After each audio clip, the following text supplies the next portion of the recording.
이 시간 찬양대 주합에 맞춰 우리 묵상기도 드리심으로 주일 예배를 하나님 앞에 올려드리겠습니다.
사도신경으로 신앙을 드리겠습니다.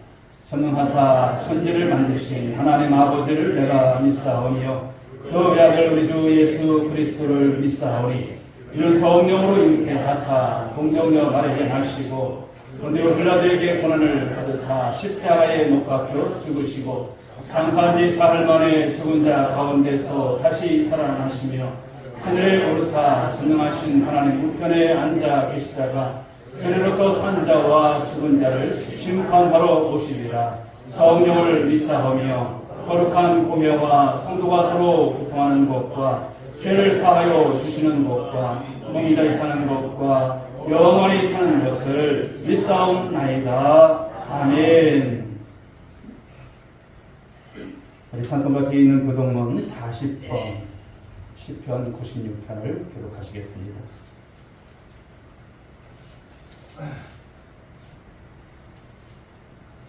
새 노래로 여호와께 노래하라. 온 땅이여 여호와께 노래할지어다.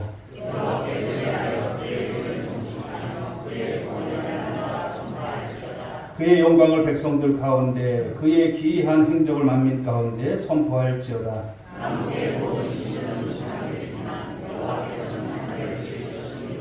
존귀와 위엄이 그의 앞에 있으며 아름답고 거룩한 것으로 여호와께 예배할지어다. 하늘은 기뻐하고 땅은 즐거워하며 바다와 거기에 충만한 것이 외치고 그때 숲의 모든 나무들이 여호와 앞에서 즐거이 노래하리니 다같이 그가 의로 세계를 심판하시며 그의 진실하심으로 백성을 심판하시리로다. 아멘. 자리에 앉아주시기 바랍니다. 네, 찬송 310장 우리 함께 찬송 드리시고 이 시간 예배를 위해서 김공석 장로님 기도해 주시겠습니다.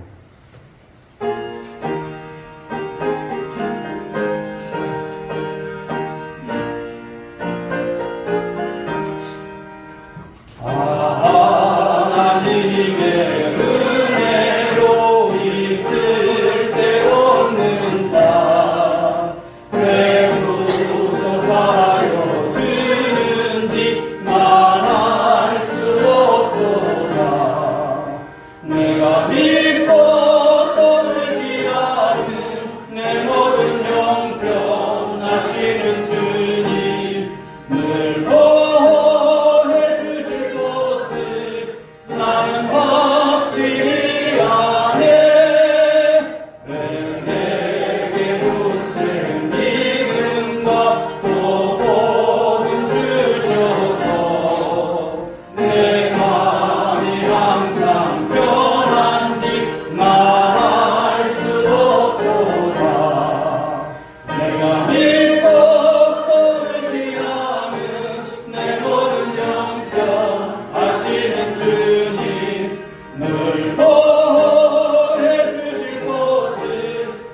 나는 확실히 아네. 내게 성령 주소서. 내 마음을 감동해. 주 예수 믿게 하는지 난 알 수 없도다.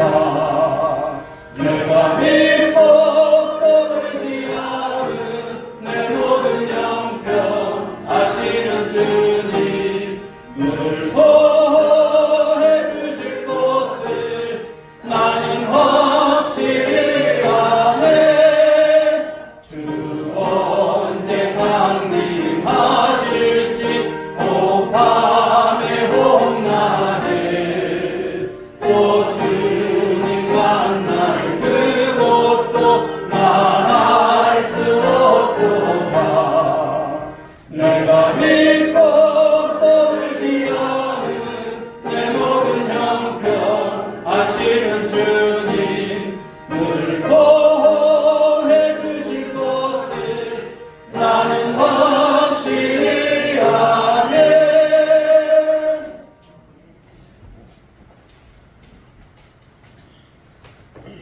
거룩하신 하나님 아버지, 죄로 죽었던 저희를 택하사 예수 그리스도의 피로 구속하시고 성령으로 거듭나게 하사 하나님 백성 삼아주심을 감사합니다. 또한 주께서 거룩하신 복된 날 하나님께서 예배해 주시고 하나님을 예배하는 귀한 자리에 저희를 불러주시니 감사합니다. 이 예배를 통해 거룩하고 참되신 성부, 성자, 성령 삼위일체 하나님을 찬양하고 경배하는 귀한 시간으로 인도해 주시옵소서. 예배하러 모인 모든 하나님의 백성에게 하늘의 신령한 복으로 채워 주시옵소서.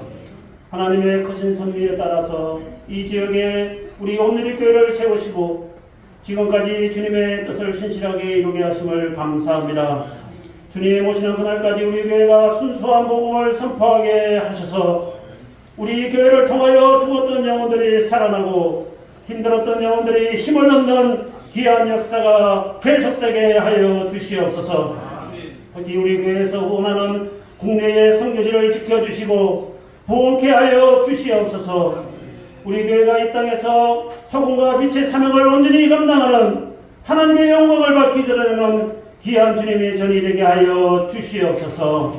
오늘도 예배를 통해 병마의 얼음을 겪고 있는 성도와 마음의 근심이 가득한 심령 위에 하늘의 신령한 은혜로 치유의 은총으로 채워 주시옵소서.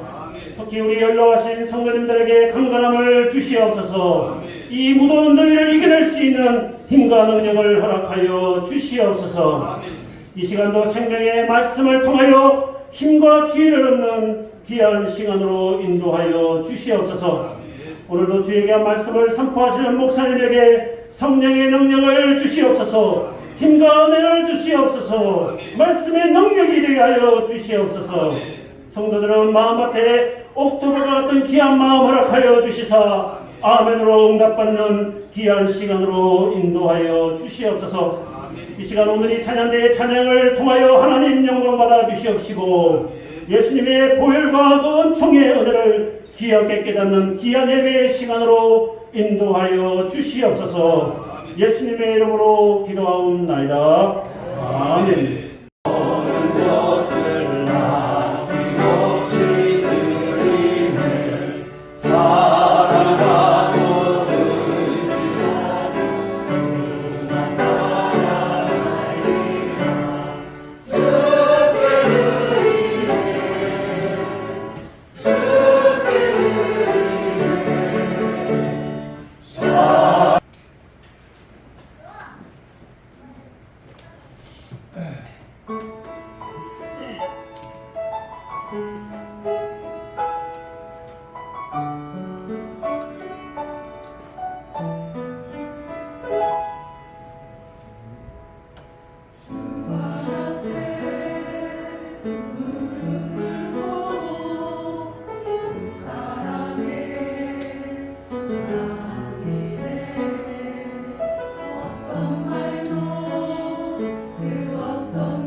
주 만난다는 것이 하나님의 은혜가 아닐 수 없고 또 하나님의 기적이 아닐 수 없습니다. 지나가던 삶도 기적이고 또 살아갈 앞으로의 날도 기적일 줄 믿습니다.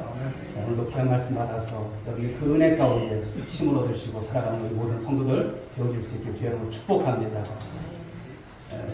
오늘 귀한 말씀을 통해서 이제 은혜를 받을 터인데 1절에서 그런 말씀을 하십니다. 하나님의 은혜를 어떻게 하다? 헛되이 받지 말라. 그래서 오늘 은혜를 헛되이 받지 말라라고 하는 말씀으로 은혜를 나누고자 합니다. 고린도 교회가 이제 바울이 2차 선교 여행 때 세워진 교회예요. 잘 세워졌죠. 이방 지역에 세워진 교회입니다. 그런데 이 교회가 사도 바울에 있어서 참 마음의 아픔을 주는 그런 교회였습니다. 안타까움이 많은 그런 교회 중에 한 교회였습니다. 그래서 오늘 본문에서 사도 바울은 많은 은사와 많은 은혜가 있는 이 교회인데 은혜로 반응하지 않는 이 교회에 대한 안타까움 속에서 이 서신을 통해서 편지를 보내는 거예요. 그래서 하나님의 은혜를 너희가 헛되이 받지 않았으면 좋겠다. 너희들이 빨리 회복했으면 좋겠다. 이런 내용을 가지고 오늘 서신을 보내는 것이죠. 사랑하는 여러분, 하나님의 은혜라고 하는 것은 받는 것도 중요하지만 그 받은 은혜를 가지고 삶을 살아가게 될 때 하나님의 자녀답게 은혜를 받은 자답게 삶을 살아갈 줄 믿습니다. 그것이 중요한 거예요. 그래서 받은 은혜를 가지고 여러분들이 그냥 간직하는 것으로 끝나는 것이 아니라 활용을 하라는 거예요. 적용을 하라는 거예요. 그 말씀을 가지고 여러분들이 삶을 통해서 드러내라고 하는 것을 말씀하는 거예요. 엉뚱한 모습으로 살지 말라는 거예요. 받은 은혜답게. 누가 보더라도 여러분들은 그리스도인으로서의 삶을 가지고 자긍심을 가지고 삶을 살아야 된다는 것을 말씀합니다. 여러분, 우리가 다시 한번 뒤집어 보겠지만 은혜가 뭘까요? 은혜라고 하는 것이 무엇일까요? 은혜라고 하는 것은 우리의 노력이 아닌 바로 하나님 편에서 일방적으로 주신 것이 은혜인 줄 믿습니다. 일방적으로 주신 거예요. 우리 편에서 무엇인가 한 게 있을까요? 아무것도 없어요. 그런데 하나님 편에서는 어떠했을까요?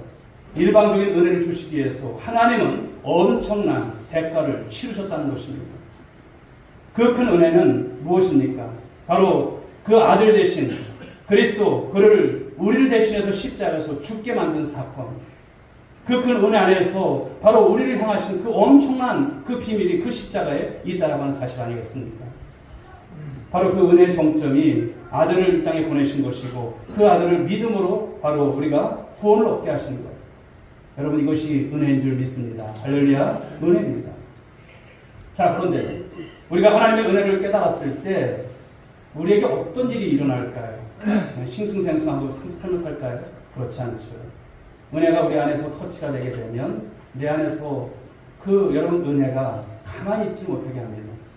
그 은혜로 인해서 거룩한 열정을 갖게 되고 그 은혜로 인해서 내가 주님을 위해서 어떻게 살아갈까? 나의 인생 어떻게 살아갈까? 고민이 여러분 적지 않게 일어나는 것이 있죠. 그래서 하나님께 대한 뜨거운 열정이 일어나는 것을 보게 됩니다. 이전과 여러분 똑같은 삶일까요? 아닙니다. 전혀 다른 삶을 살아갈 수밖에 없도록 어떤 힘이 나를 사로잡는다는 거예요. 그 힘이 나를 사로잡아요. 그래서 그 앞에 우리가 반응을 하게 된다는 것이죠. 가령 아이가 여러분 커가면서 부모의 사랑과 은혜를 깨닫게 되죠. 부모가 나를 위해서 애쓰셨던 기억들이 자라가면서 생각이 나는 거예요. 우리 엄마가 우리 아빠가 이렇게 하셨는데 나를 이렇게 보살펴 주셨는데요. 그 사랑이 있었는데 그 은혜가 얼마나 큰가를 깨닫게 되면서 아이가 철이 드는 거예요. 철이 들면서 어떻게 됩니까? 효도를 하게 되는 것이죠. 그런데 사랑하는 여러분, 하나님께서 우리에게 주신 사랑, 그 사랑이 얼마나 큰지요. 우리 부모님들의 그런 사랑은 크지만 이런 비교가 될까요? 하나님께서 주신 큰 사랑, 그 사랑을 저와 여러분들이 입은 줄 믿으시기 바랍니다.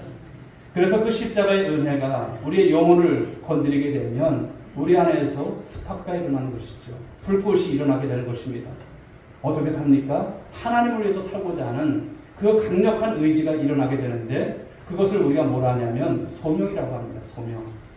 하나님의 부르심을 받은 사람들을 보십시오. 그 몇몇을 보시게 되면 그 소명 가운데서 주를 위해서 살고자 하는 그 뜨거운 마음이 일어났던 것을 보는 거예요.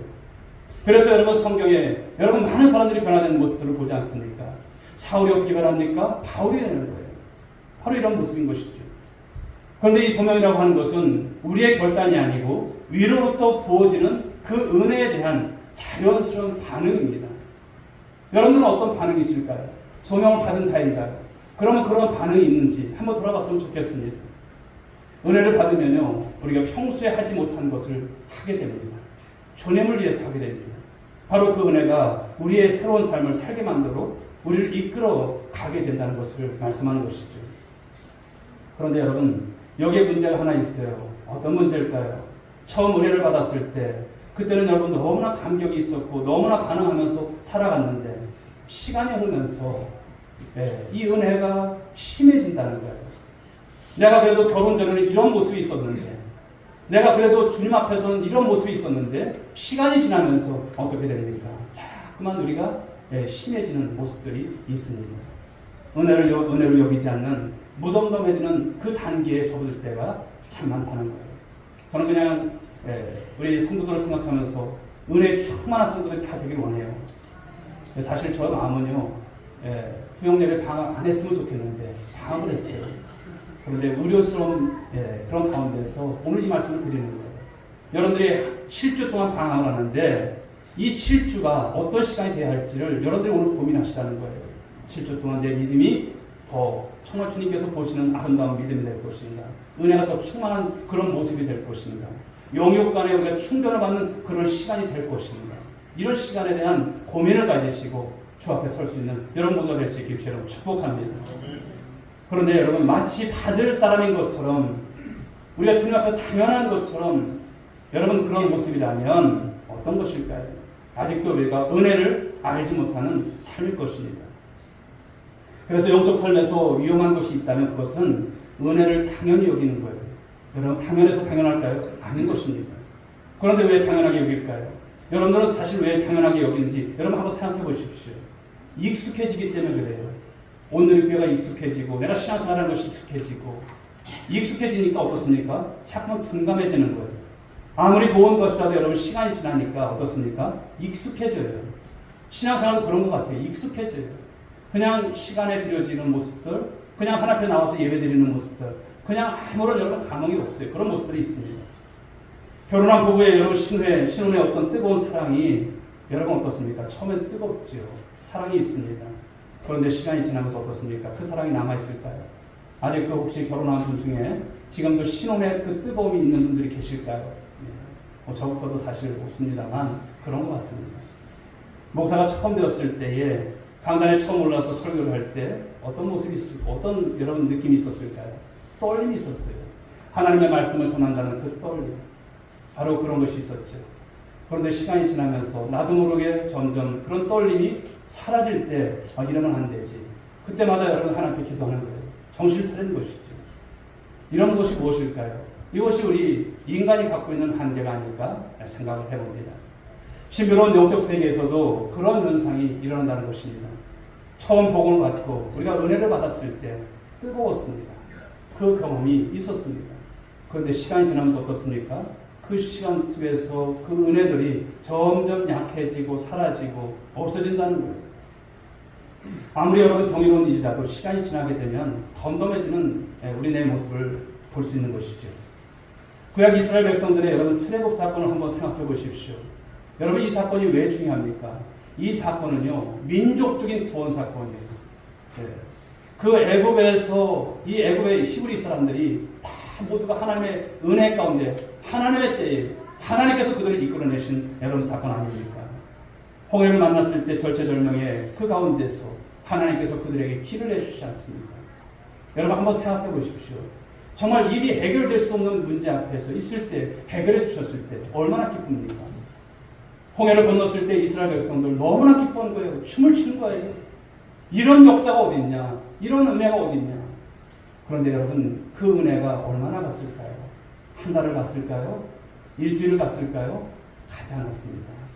3일이 지나자 그들이 광야를 또 걸어갈 때 물을 못 만나니 또다시 어떻습니까? 하나님을 향해서 삿대질을 해요. 하나님을 향해서 원망해요. 이게 인간이에요. 은혜를 받았습니다. 그 기적을 받았음에도 불구하고 또 잊어버리는 망각하는 그런 모습들. 자신도 모르게 서서히 당연하게 받아들이는 모습들. 이런 매너리즘에 빠지는 모습들인 것이죠. 은혜를 은혜로 받아들이는 이 떨림과 감격이 식어지게 되면 그런 것 같습니다. 모든 것이 시큰둥해지는 것이죠. 은혜에 대한 감격이 넘쳤을 때는 여러분 무엇을 해도 피곤치 않았어요. 목사님 맡겨만 주십시오. 하겠습니다. 이런 모습이었어요. 그런데 은혜가 떨어지니까 어떻습니까? 시간 따져, 이것 따져, 저것 따지 모습들이 참 많은 거예요. 그 감격이 사라지게 되면 무엇만 남을까요? 빈 껍데기만 남는 거예요. 의무만 남는 거예요. 직분에 대한 어떤 의무감만 남는 그런 모습이 되어지는 것이죠. 형식적으로 모든 것을 하게 되고 그러면 무기력한 신앙이 되고 나중에는 내가 무엇 하는가 그런 어떤 자괴감만 남는 그런 모습인 것이죠. 사랑하는 여러분 이런 모습은 아닐 것입니다. 그렇죠? 이런 모습은 아닐 것입니다.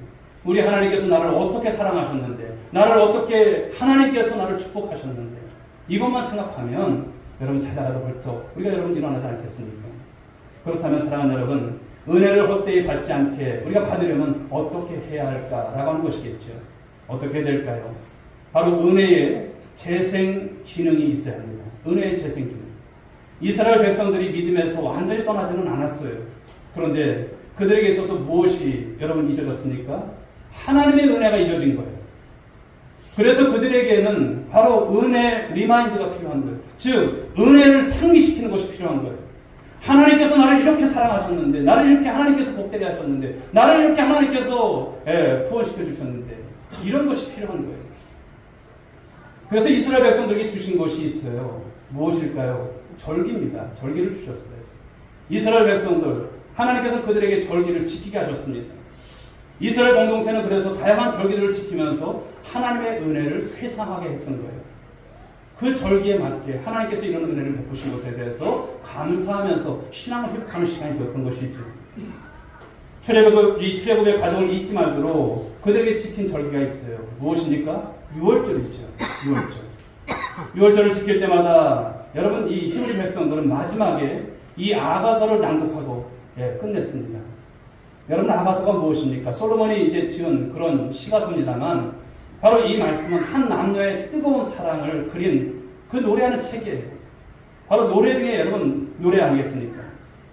바로 이스라엘 백성들은 이 아가서를 읽으면서 이 아가서를 낭독하면서 하나님과 좀 거리가 멀어졌던 그 관계를 회복하는 거예요.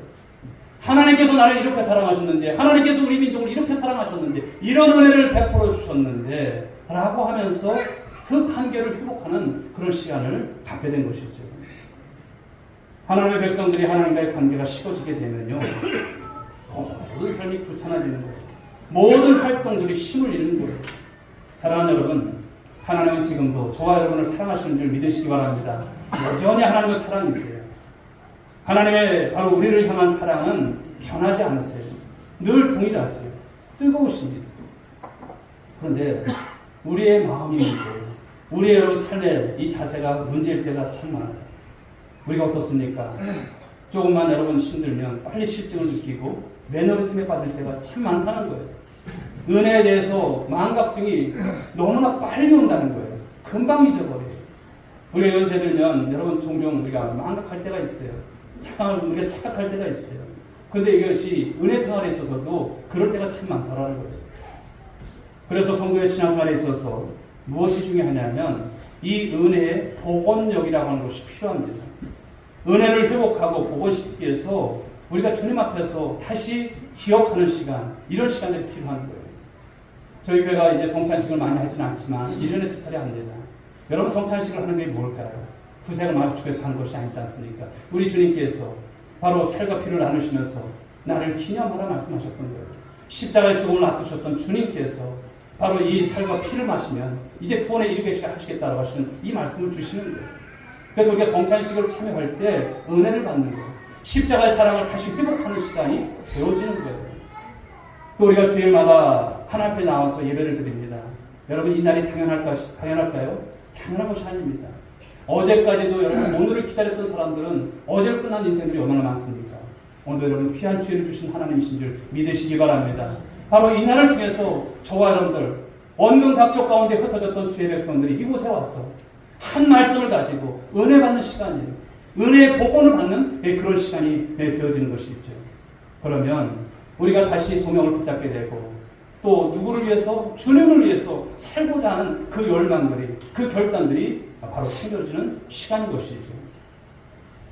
요즘 영적 감흥은 이제 식어지고 의무적인 어떤 수행만 하다가 추락하는 그런 분들을 참 많이 봅니다. 왜 그럴까 생각을 해보죠. 여러분 무엇일까요? 은혜의 복원이 되지 않기 때문에 그런 것입니다. 그러면 사랑하는 여러분들은 주기적으로 이 구원의 기쁨을 회복하시는 여러분 모두가 될 수 있길 여러분 축복합니다. 은혜를 회상하고 또 감사함을 잃어버리지 않을 때 우리의 삶의 승리가 있어요. 그리고 모든 것을 이기게 만드는 이 능력이 그 가운데서 흘러넘치게 될 줄 믿으시기 바랍니다.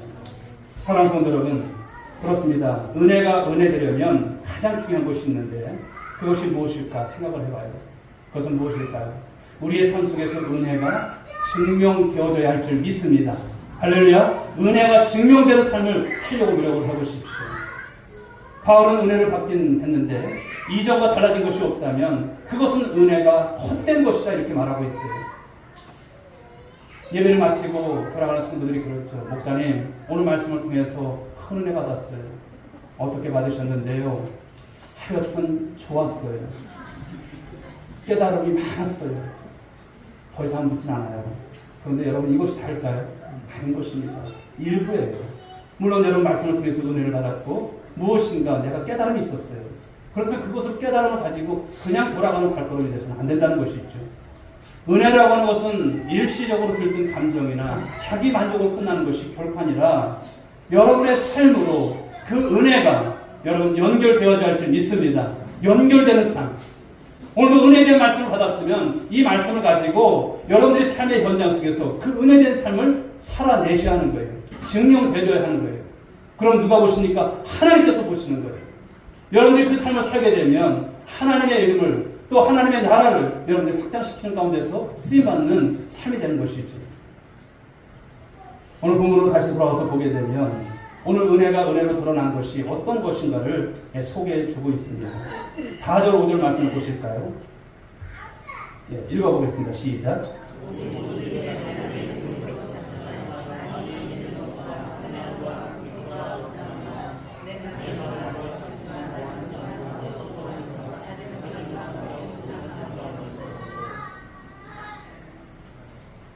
오늘 사도 바울이 당한 이 견디기 힘든 어려움들을 나열하고 여러분 그런 경우를 하면 당연히 절망과 탄식밖에 나올 수밖에 없는 우리가 만약 이 상황이라면 그럴 수밖에 없었을 거예요.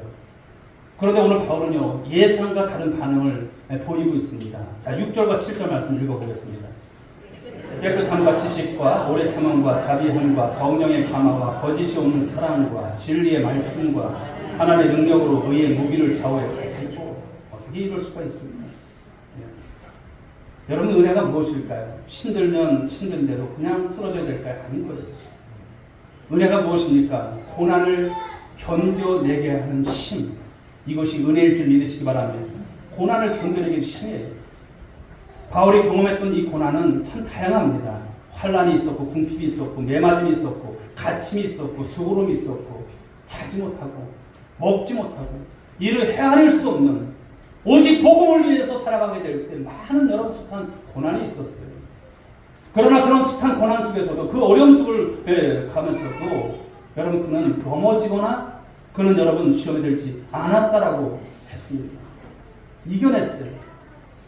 믿음의 길을 걸어가게 될 때 여러분 어려움이 있을까요? 없을까요? 있습니다. 어려움이 닥쳐요.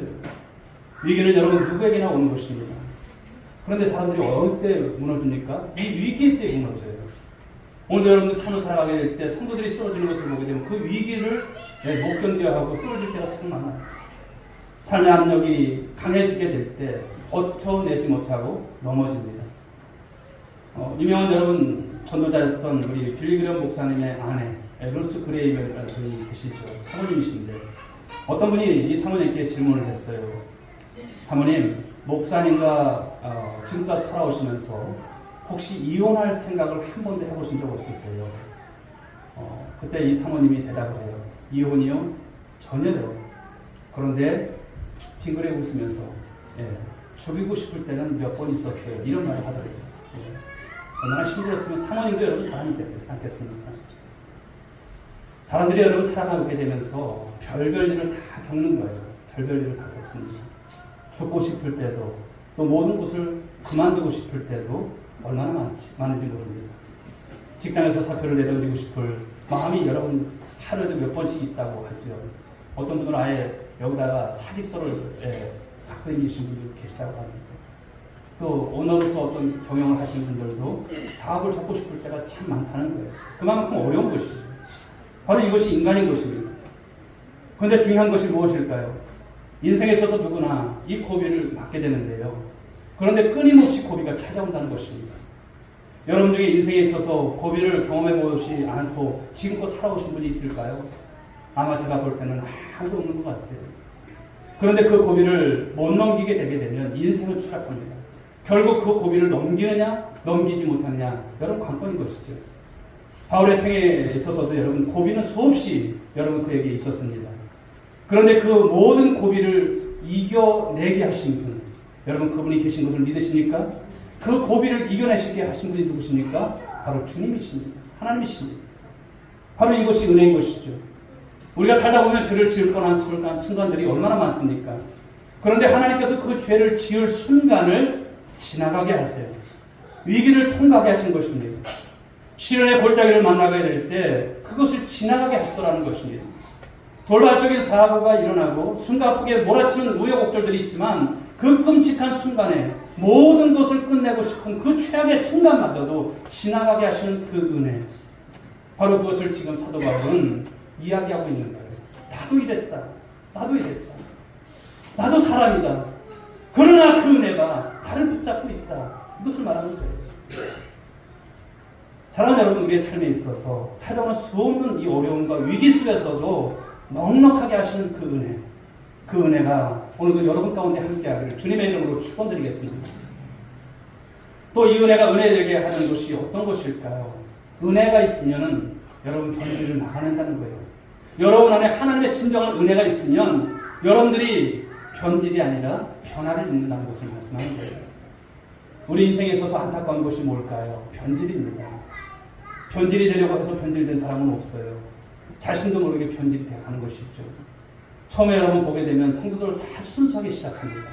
처음부터 아예 나는 변질될 거야. 교회 다니면서 아주 변질될 거야. 이상하게 변질될 거야. 그런 사람은 없어요. 자신도 모르게 조금씩 변질이 되어진다는 것이죠. 처음에 그 모습을 유지하지 못하도록 흔들어대면 여러분 그런 유혹과 그런 공격, 사단의 여러분 많은 책략들이 얼마나 많습니까? 거기에 물을 끓는다는 거예요. 거기에 넘어간다는 거예요. 오늘 여러분 말씀을 우리가 보는 이 성경의 내용처럼 1세기 그리스도인들에게 있어서 그런 일들이 얼마나 많았겠습니까? 처음 교회가 생겨지고 여러분 신앙생활한다는 것이 보통 어렵겠습니까? 오늘 바울에게는 여러분 어려움들이 없었을까요? 오늘은 살아가는 저와 여러분들에게 있어서 이런 어려움들이 없을까요? 오늘 바울은 본문 6절과 7절에서 자신의 이야기를 하는 것입니다. 주도 없는 방해, 그 요소에도 불구하고 변질되지 않고 내부적으로나 외부적으로 그 공격 앞에서도 타협하지 않고 변질을 막았던 힘, 그 힘은 무엇인지 아는가? 그것은 바로 은혜라고 하는 것을 말씀하는 거예요. 즉 은혜가 본래의 모습을 유지하도록 만들어 줬다라고 하는 것을 말씀하는 것이죠. 계속 이어서 말씀을 보시게 되면 이제 9절과 10절의 말씀인데 같이 한번 읽어보겠습니다. 시작.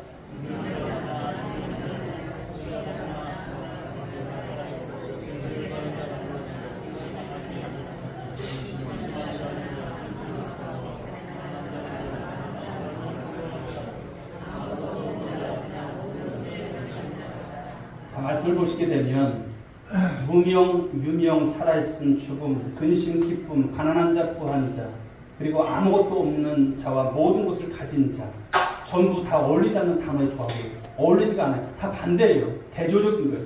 지금 무엇입니까? 역설적인 표현들을 하고 있는 거예요. 한쪽으로만 보면 완전히 기울어져 있어요. 그런 삶인 거예요. 무명한 자, 근심하는 자, 가난한 자, 아무것도 없는 자요. 누가 그런 삶이었습니까? 사도 바울이 그랬어요. 예수 믿는 자의 삶 속에서 이런 모습들이 많다는 거예요. 끝나는 삶인 거예요. 이러자고 예수 믿나 이런 생각이 들 정도예요. 추가이면 저울로 무게를 단다면 한쪽으로 기울어질 수밖에 없는 그런 삶의 상황들을 말씀하는 거예요. 그런 게 어떻습니까? 기울어지지 않는다는 거예요. 추가 여러분 균형을 이룬다는 거예요. 여러분 이 추가 기울어지지 않고 균형을 이루게 하는 거예요. 무엇일까요? 그러한 상황보다 더 큰 힘이 있다라고 하는 것을 말씀하는 거예요. 여러분 그것이 무엇일까요? 그것이 은혜의 힘인 것을 믿으시기 바랍니다. 상황보다 더 큰 무게가 나를 떠받쳐주고 있다라고 하는 것입니다. 끌려가야 하는데 끌려가지 않게 만들어주는 힘이 바로 은혜라고 하는 것을 말씀하는 거예요. 자, 말씀을 다시 한번 보시게 되면 무명한 자 같으나 유명하다라고 했어요. 여러분 사실 바울은 여러분 사람들로부터 얼마나 많은 무시를 당했는지 몰라요. 뭐 옛날에 여러분 석학이었고 옛날에 여러분 가말리엘 문화에서 공부해서 뭐 합니까? 지금 예수를 믿는데 전혀 아닌 사람인데 사도직에 여러분 등집을 내려고 했던 사람들이 얼마나 많았겠습니까? 저 사도 바울 가짜야, 사도 아니야 이런 소리가 얼마나 많았겠습니까?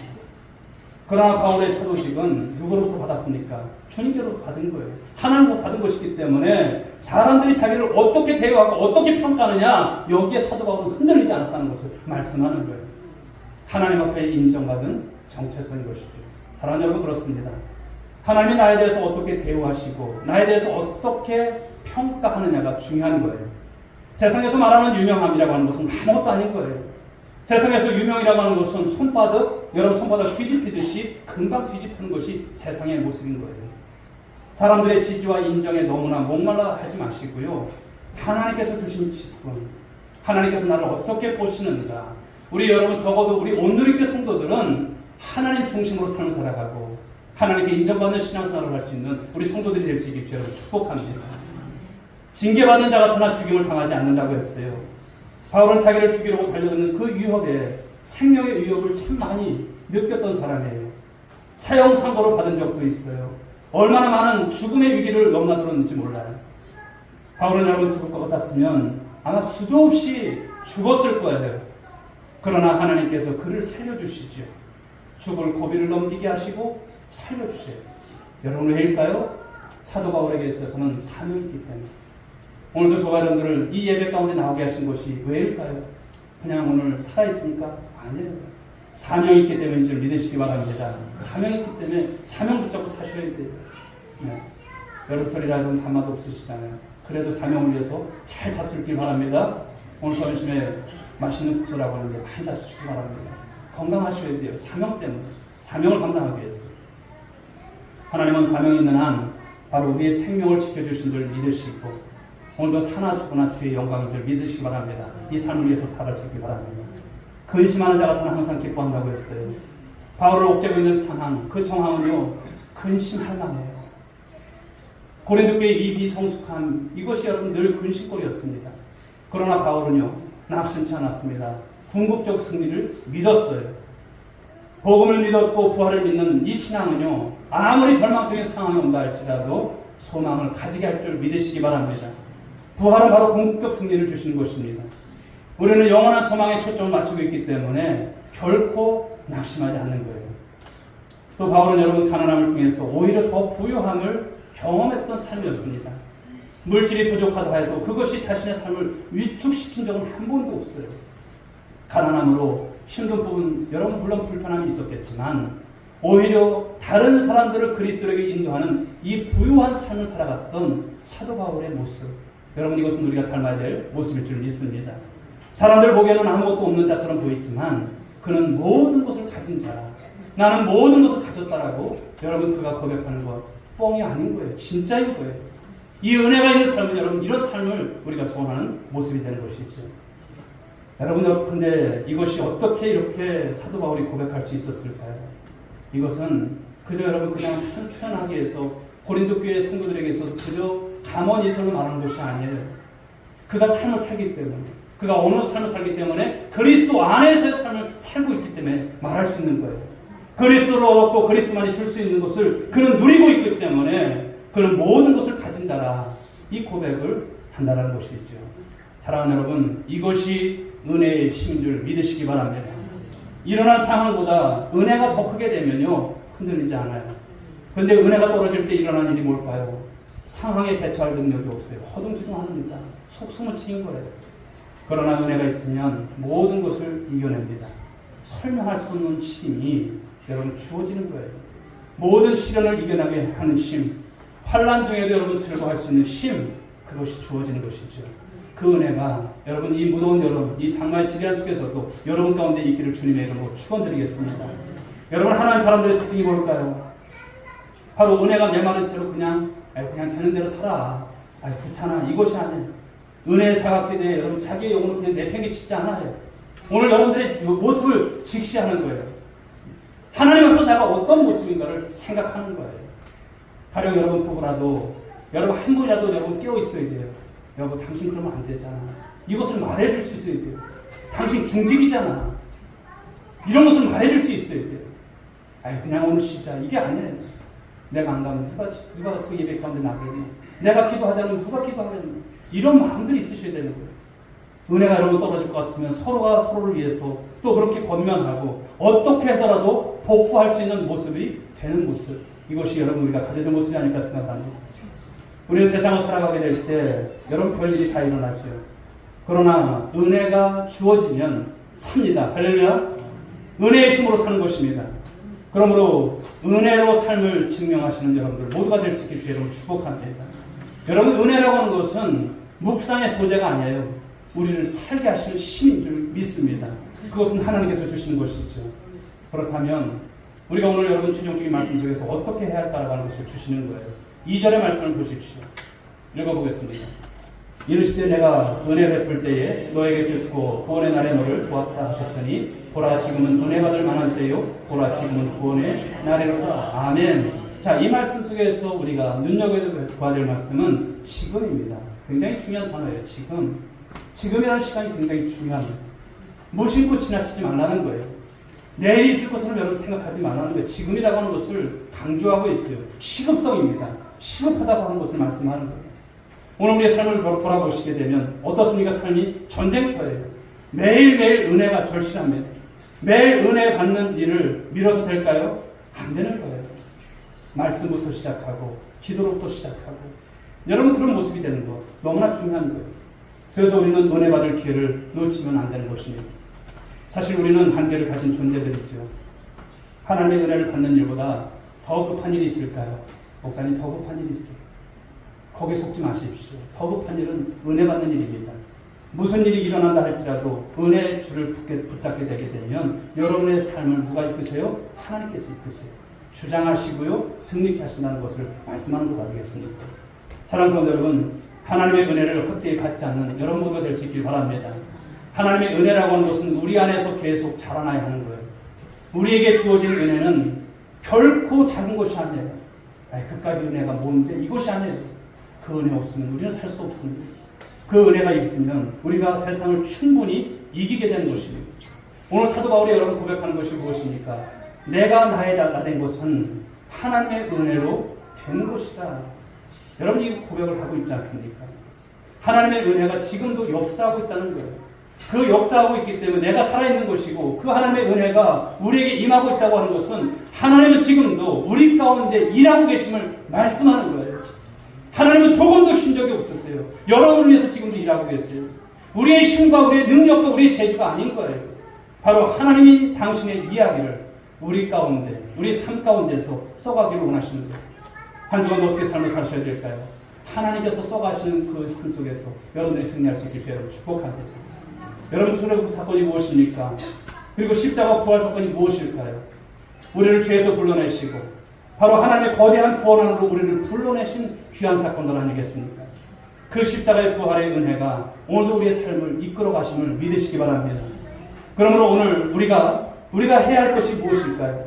그 주어진 은혜에 감격하고 우리가 주님께서 주신 그 사명을 위해서 살아갈 때에 감사하시라는 거예요. 그러면 그 은혜가 저와 여러분들을 이끌어 갈 것입니다.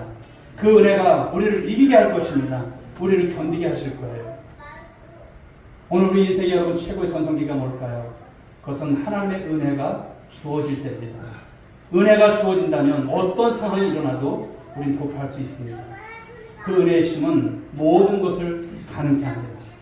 바로 오늘 이때가 어느 때일까요? 은혜의 때인 것입니다. 이 은혜의 때 은혜를 받아 누리시고 은혜가 은혜되게 하는 일에 쓰임받는 여러분 모두가 될 수 있길 주로 축복합니다. 말씀을 정리합니다. 사랑하는 여러분, 더 나은 조건이 있을까요? 우리 교회 속에서 더 나은 조건이 있을까요? 이랬으면 좋겠다, 저랬으면 좋겠다. 여러분 생각을 할 수 있어요. 그러나 그것을 기대하지 마십시오. 상황이 좋아지기를 기대하지 마십시오. 풍성한 은혜가 주어지면 될 줄 믿으시기 바랍니다. 상황은 여러분 바뀔 수도 있고 바뀌지 않을 수도 있어요. 우리가 살아가는 날 동안 여러분 모든 상황을 보십시오. 변화무쌍합니다. 그 장단에 여러분들이 춤추지 마시기 바랍니다. 인생 갈 길 없습니다. 어떤 변화와 어떤 상관없이 여러분 하나님의 은혜가 주어지게 되면 되어질 줄 믿으시기 바랍니다. 은혜의 힘이 있으면 여러분 어떤 시련과 어떤 고난이 온다 할지라도 우리는 두려워하지 않고 변질되지 않고 그것을 견뎌내게 하시고 주신 사명 우리가 붙잡고 넉넉히 여러분 살아가게 하실 줄 믿으시기 바랍니다. 그러므로 사랑하는 여러분, 이 은혜를 사모하십시오. 이 은혜. 그리고 붙드십시오. 그리고 그 은혜를 따라서 살기 위해서 삶을 살아가는 그 삶을 여러분 가지고 여러분들이 가는 곳곳마다 삶을 통해서 증명되어지는 한 주간이 될 수 있기를 주님의 이름으로 축복합니다. 기도합니다. 하나님 아버지 감사합니다. 은혜를 헛되이 받지 말아라. 문장 않고 탈만했던 전주교에 보냈던 이 서신을 통해서 사도 바울은 간절한 심정을 가지고 하나님 아버지요 이제 이 은혜를 다시 붙잡을 것을 이 은혜의 복원을 위해서 그들에게 서신을 썼습니다.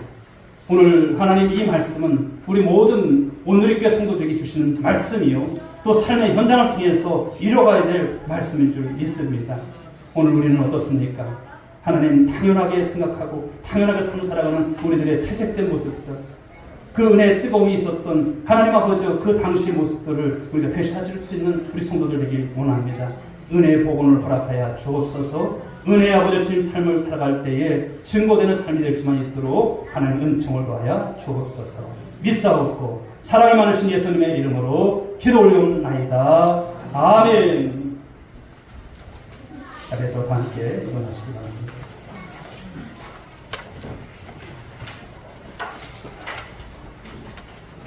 우리 옆에 분들에게 한번 인사합시다. 전면합시다. 은혜 가운데 승리하시기 바랍니다. 하나님의 은혜 꼭 붙드시고요. 여러분 꼭 승리하시기 바라겠습니다. 우리 수요 찬양드리겠습니다. 주님 다시 오실 때까지.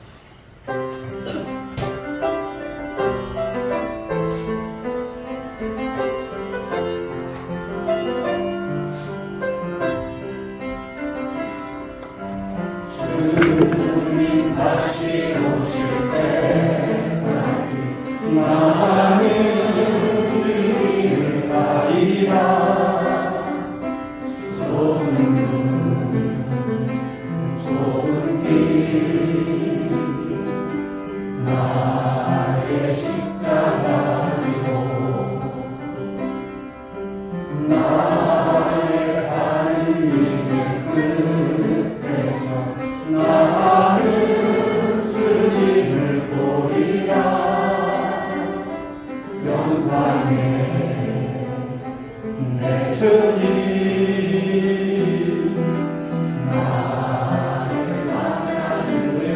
앞에 손으로 찬양드리겠습니다. 주님 다시 오실 때까지 나는 일어나 달려가리라. 나는 일어나 달려가리라. 주의 영광 온 땅 덮을 때 나는 일어나 노래하리.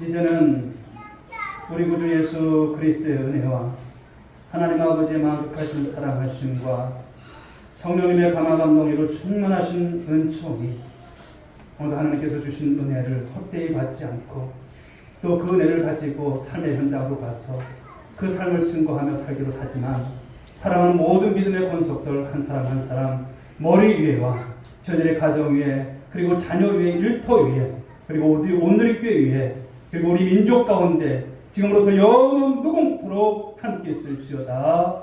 아멘.